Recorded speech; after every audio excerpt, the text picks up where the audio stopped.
BSc optometry course വളരെ നല്ല കോഴ്സാണ്. അത് നമുക്കെല്ലാവർക്കും അറിയാവുന്ന പോലെ തന്നെ നമ്മളുടെ കണ്ണിൻ്റെ പവർ ചെക്ക് ചെയ്യുന്ന ഒരു മേഖലയായിട്ട് ബന്ധപ്പെട്ടിരിക്കുന്ന കോഴ്സാണത്. അതിലേക്ക് നമ്മൾ അപ്ലൈ ചെയ്യുമ്പോൾ പല കുട്ടികളും സംസാരിക്കാറുള്ളതെങ്കിൽ ഈ ഒപ്റ്റോമെട്രിയും അതുപോലെ തന്നെ ഒപ്താൾമോളജിസ്റ്റിൻ്റെ ഡിഫറൻസുകളാണ്.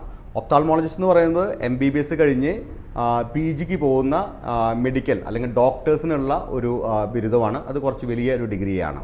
നമ്മൾ സംസാരിക്കുന്നത് ഒപ്റ്റോമെട്രിയാണ്. ഒപ്റ്റോമെട്രി +2 കഴിഞ്ഞിട്ട് അവർക്ക് BSc 4 വർഷത്തെ ഡിഗ്രി പ്രൊവൈഡ് ചെയ്യുന്നതാണ് ഒപ്റ്റോമെട്രി എന്ന് പറയുന്ന കോഴ്സ്.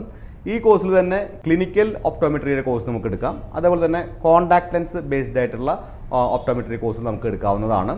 ഇതിൽ നമുക്ക് ഒരു ഡിഗ്രി കിട്ടാനായിട്ട് മാത്രം പഠിക്കുന്നത് കൂടുതലായിട്ട് കുറച്ചും കൂടി ഇൻട്രസ്റ്റിംഗ് ആയിട്ടുള്ള കുറച്ചും കൂടി പാഷനേറ്റ് ആയിട്ടുള്ള ആൾക്കാരായിരിക്കണം ഈ പ്രൊഫഷനിലേക്ക് വരേണ്ടത്.